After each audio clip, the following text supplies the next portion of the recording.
So, nakuha na natin finally after ilang tries, no. So, naintindihan na natin. Tama pala yung mga blinag natin kaso mali yung sequence o mali yung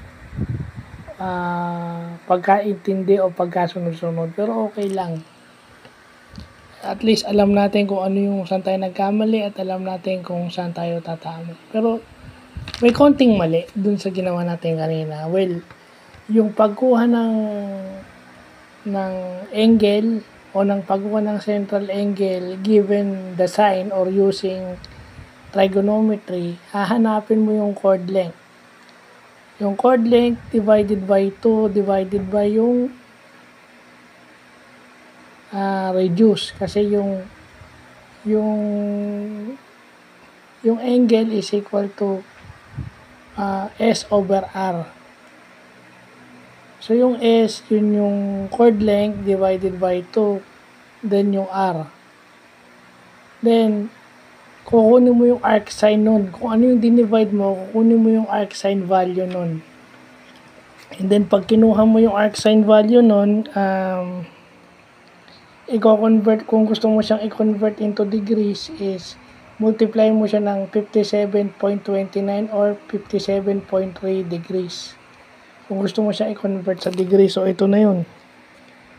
Di ba? Given yung ang ginawa kong given is 20 cm na chord length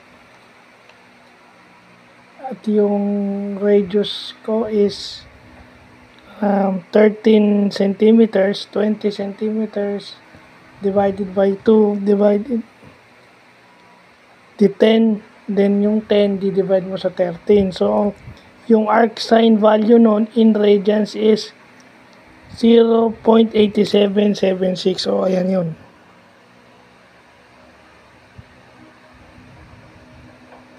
So yun na yun. 0.8776. So natagalan tayo, no? So alam na natin ngayon kung ano yung tama. Maganda rin pala to. Ito yung hindi na itinuro.